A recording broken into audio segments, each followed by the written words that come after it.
Você consegue imaginar o que aconteceria se, em uma empresa, os mesmos erros se repetissem uma e outra vez, nunca fossem investigadas suas causas, nem fossem aplicadas ações corretivas?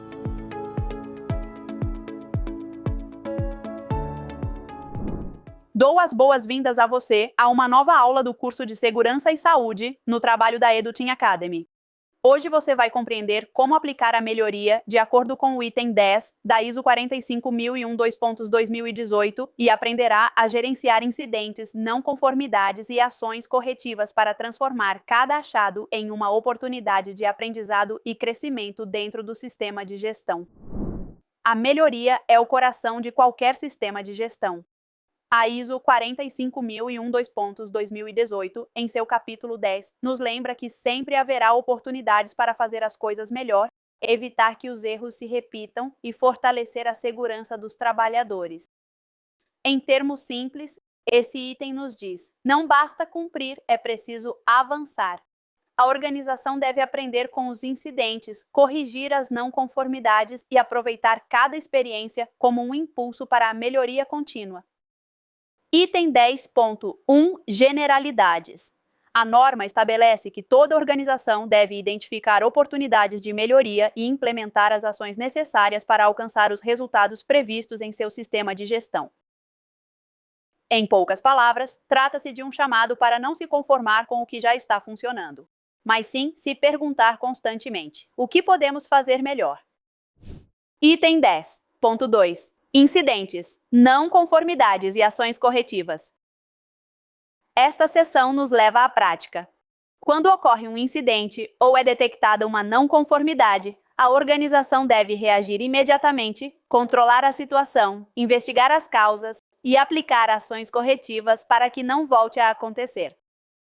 Os passos-chave incluem: reagir de forma oportuna ao incidente, investigar as causas e determinar se existem incidentes semelhantes, revisar as avaliações de risco e atualizá-las quando necessário, implementar ações corretivas adequadas, avaliar a eficácia das medidas aplicadas, ajustar o sistema para evitar repetições.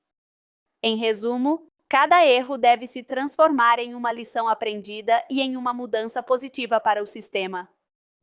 Item 10.3 Melhoria contínua.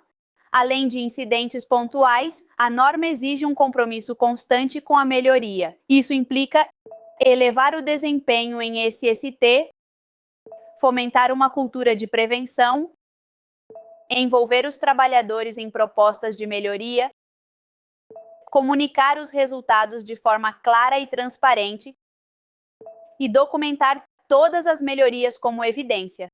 O objetivo é que o sistema de gestão não seja estático, mas sim um sistema vivo que evolui junto com a organização. Até aqui vimos a teoria. Mas como isso se aplica em uma empresa real? Na Clean Energy, a melhoria é fundamental, já que os projetos solares envolvem diversos riscos, trabalhos em altura, manipulação elétrica e deslocamentos em áreas rurais. Sempre que ocorre um incidente ou é detectada uma não conformidade, utiliza-se o formulário de ações preventivas, corretivas e de melhoria para analisar o caso, registrar a causa raiz, definir responsáveis e documentar os resultados. Dessa forma, a empresa garante que os erros não se repitam e que o sistema avance para melhores níveis de segurança. Vamos ver como fazer isso passo a passo.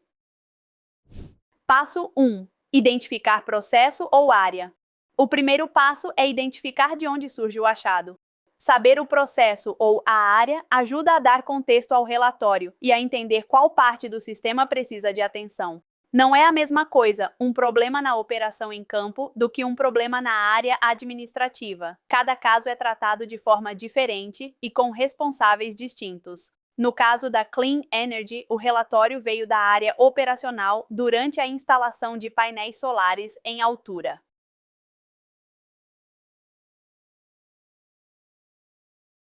Ao identificar essa área, fica claro que o achado tem impacto direto na segurança dos técnicos de campo e requer atenção prioritária.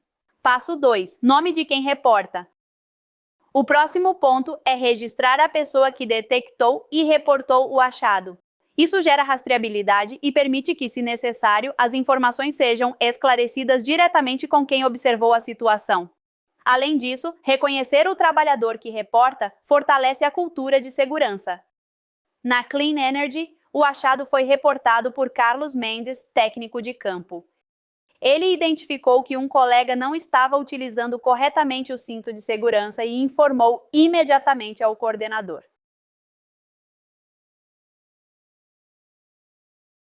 Passo 3. Data do relatório. Anotar a data é fundamental para saber quando o achado foi detectado e quanto tempo transcorre até o seu encerramento. Isso permite medir a capacidade de resposta do sistema.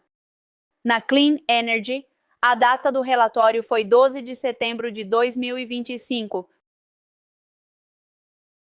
justamente no início de uma jornada de montagem de painéis solares.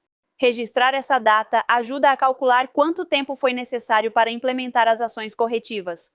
Passo 4. Tipo de ação. Aqui o achado é classificado: preventiva, corretiva ou de melhoria.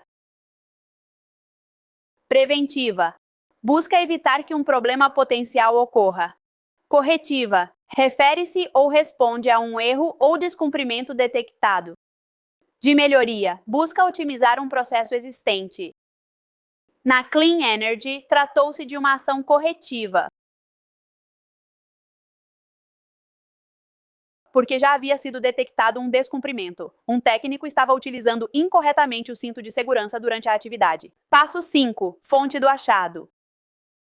É importante identificar como surgiu o achado. Ele pode ter origem em uma inspeção, auditoria, reclamação, incidente, indicadores ou até em uma análise crítica pela direção. Isso ajuda a verificar quais mecanismos de controle estão funcionando. Na Clean Energy, o achado veio de uma inspeção em campo realizada pelo coordenador de SST, que observou diretamente a conduta insegura. Passo 6. Descrição do achado. Aqui, o problema observado é detalhado de forma clara e objetiva. Este passo serve para que qualquer pessoa que leia o relatório entenda o que aconteceu sem necessidade de explicação adicional. Na Clean Energy, a descrição foi: durante a instalação de painéis solares no telhado, um técnico não utilizou corretamente o cinto de segurança, deixando a linha de vida frouxa, o que aumentava o risco de queda. Passo 7. Descrição da causa.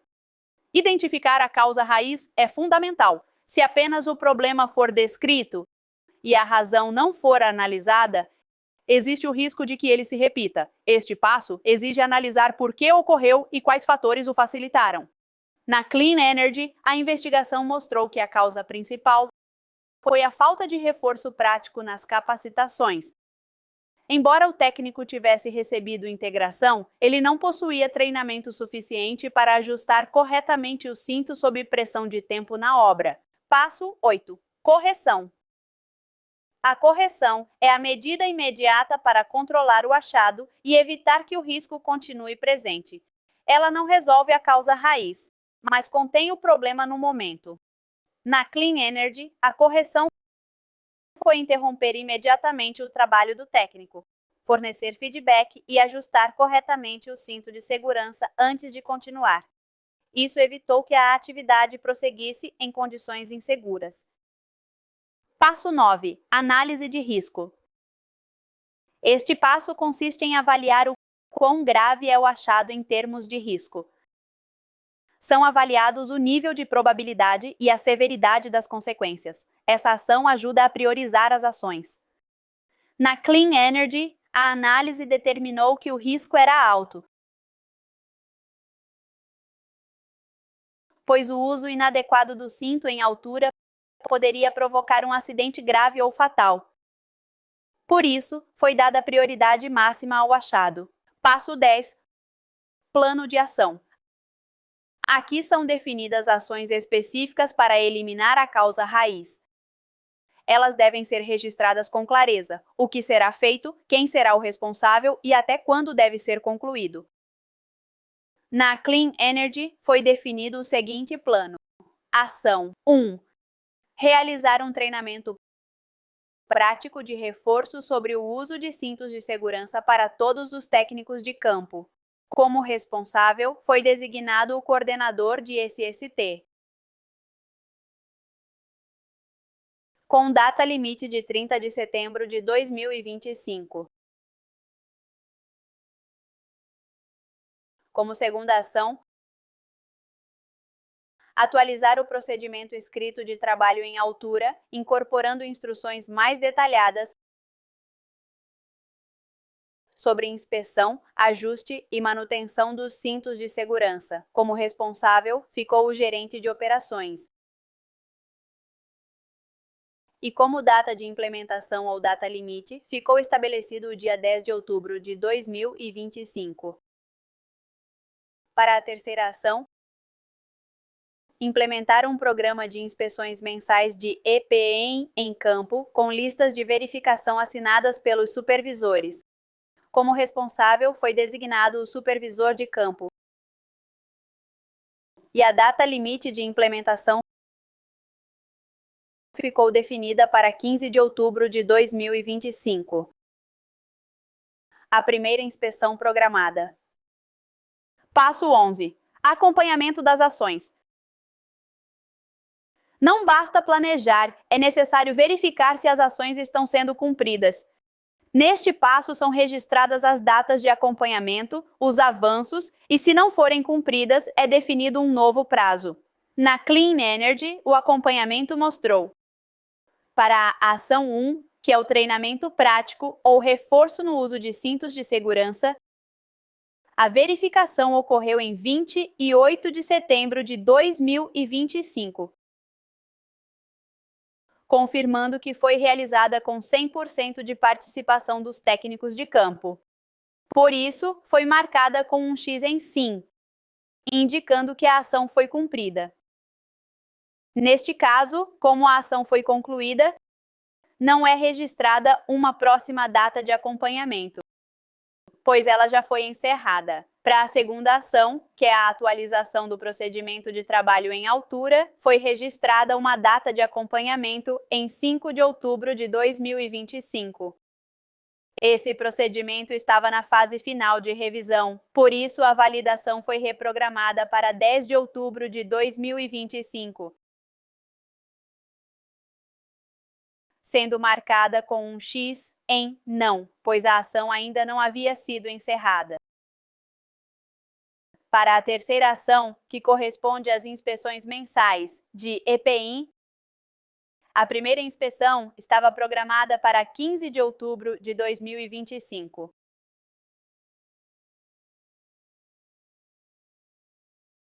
Ela foi registrada como pendente e com data de próximo acompanhamento em 16 de outubro de 2025.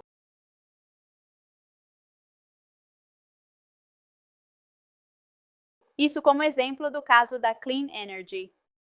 Passo 12. Resultados obtidos. Uma vez concluídas as ações, avalia-se se elas realmente foram eficazes. Aqui se responde à pergunta: o problema foi resolvido ou pode voltar a se repetir? Neste caso, não é gerado um resultado, pois ainda faltam ações a serem implementadas e o ACPM, ou Ação Preventiva, Corretiva e de Melhoria, ainda não foi encerrado. Passo 13. Assinatura do responsável pelo encerramento. O encerramento do achado deve ser validado pela pessoa responsável pelo sistema, deixando evidência de que todas as ações foram cumpridas.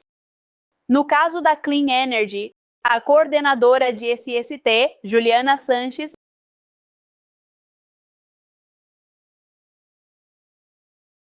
assinou o encerramento assegurando que os compromissos estabelecidos foram atendidos. Passo 14. Data de encerramento. Por fim, registra-se a data em que o achado é oficialmente encerrado. Esse dado é essencial para medir os tempos de resposta e para auditorias futuras. Neste caso da Clean Energy, o registro permanece em aberto, pois ainda existem ações a serem implementadas. Como você pode ver, o formulário de ações preventivas, corretivas e de melhoria não é apenas um papel. É uma ferramenta viva que permite aprender com os erros, gerenciar riscos de forma imediata e deixar evidência do compromisso real da organização com a melhoria contínua. Proponho o seguinte desafio. Imagine que em sua empresa ocorre um incidente leve por falta de organização no almoxarifado. De acordo com o que foi aprendido hoje, como você registraria esse incidente no formulário de ações preventivas, corretivas e de melhoria? E quais passos seguiria para garantir que ele não volte a acontecer? Escreva sua resposta nos comentários e interaja com seus colegas. Nos vemos na próxima aula do curso de Segurança e Saúde no trabalho da EduTeam Academy.